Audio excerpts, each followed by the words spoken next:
News Channel 5 Network, this is Morning Line with Nick Beres.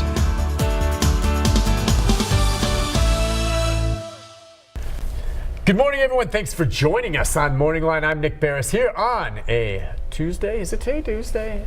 Yeah, it is Tuesday, isn't it? Boy, this week's moving, and we've got a great show on tap for you. We're going to open up the phone lines in just a moment. We're going to talk Social Security. You know, it gets to be a busy program when we do this. We can answer your questions about SSI, disability, whether or not you want to take early Social Security, and exactly if there's any changes. And one big question some of you may be wondering as you sit here is, yet another potential government shutdown looms on the horizon. Remember, they passed a temporary stopgap for a few weeks. Well, that's now expiring, and there's supposed to be another vote tonight.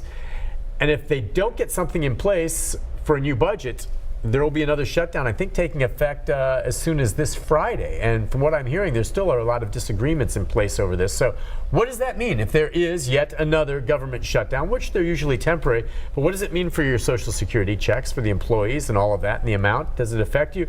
I'll answer that for you, and we'll take your calls and questions at that number right there. For Josh Horn, right here from the administration. It's good to have him on. And for one, I think if there is a government shutdown, the administration in the big home offices in D.C. and Baltimore and places like that, they go home. But you're a district manager here. You'll be, and your staff will still be on the job. Right. The field offices do stay open during the government shutdown, but they do have limited services. And so typically the services that we're focused in on are the ones that are payment related. I didn't get my check, or I need to apply for benefits, things along those lines. Things that are not payment related, most of those activities we're not allowed to do. The biggest example is Social Security cards. So during the last government shutdown, we had a lot of folks coming into the field office saying, hey, I need to replace my Social Security card, or I need to update my card, I need to update my citizenship, things like that. We can't do any of that during a government shutdown. So I wanted to, I don't want anybody to make a trip out there, you know, if we do shut down again, that they don't need to. Or if you know that you're needing to get a replaced Social Security card, maybe you're fixing to start a new job, something along those lines, I would recommend coming and seeing us now rather than waiting for Friday. It's amazing how just on any given day, you probably at the home office here see several people coming in to get Social Security cards, or is that about 150 to 200 every day? Every day. Wow. Okay, so that is a big deal to get that out. That's not going to be available if there's the shutdown. But the bigger picture for I know many people watching this is that the shutdown means no interruption in the arrival of your checks, and it does not in any way affect the amount of your checks. Those things will be static.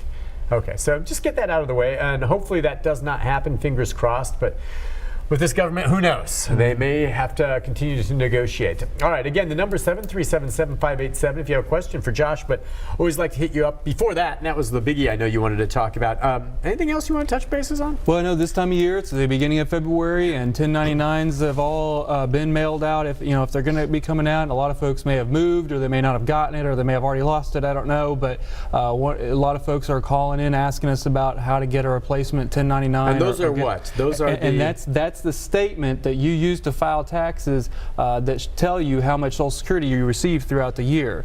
And so you can call, you can get it through the mail, you can come by and get it, but one of the most convenient ways is to create or log into your My Social Security account, and you can actually print a 1099 there at your house, not have to wait for or come by the office or wait for it through the mail. All right, and just if you can, I know you've explained this to me before, but just so we're clear, all right, you get a 1099 which documents how much you've received from Social Security during the prior year.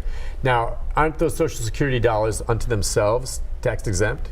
Not necessarily. It depends on how much your adjusted gross income is, any kind of other income that you have in the house. So if for a single person filing for his taxes, his or her taxes, it's about $25,000. If you make over $25,000 with your adjusted gross income, then some of your Social Security may be taxable, and then also it's a little bit. I think it's about $34,000 if you're married filing jointly. So what they do is they take into account if you've got $25,000 in this income, and then you take all the amount that you also got in Social Security, it all is in a lump, and it's the total amount of earnings that year. And if you hit a certain threshold, you have to pay taxes on it. Pay taxes on your Social Security. Now, you have to report your Social Security no matter what. I mean, that's Right. one of the questions on your tax forms is how much Social Security did you receive?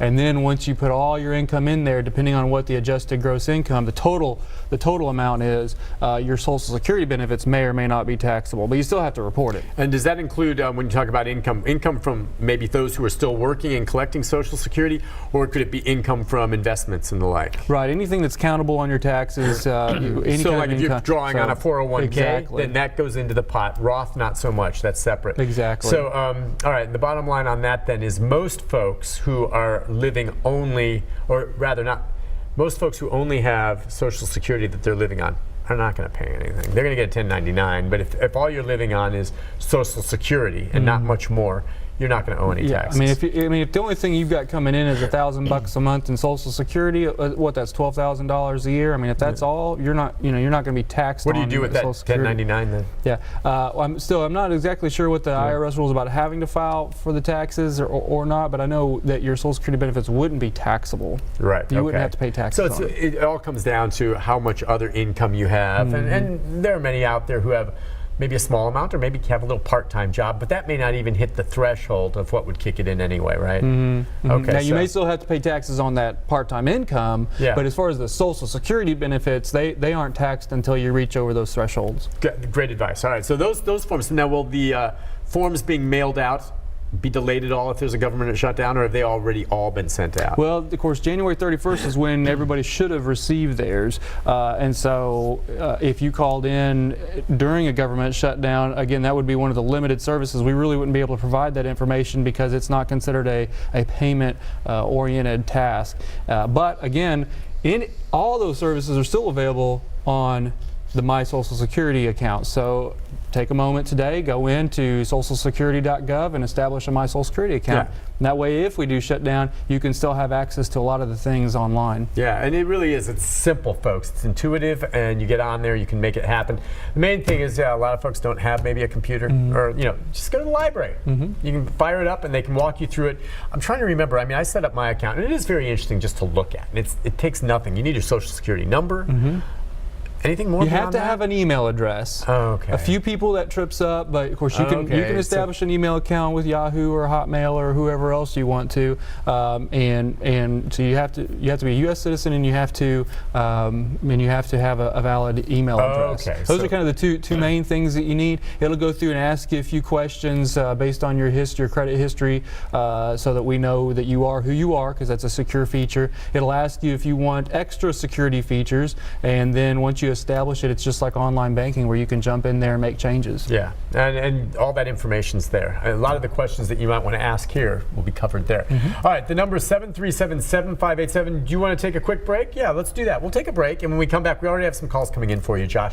Lines are open. You know it gets busy through the end of the show, so jump in now if you have a question about anything we just talked about, or you're in the process of applying for SSI, Social Security Disability. If you're thinking about retiring now, how you want to go about doing that, all of that comes into play.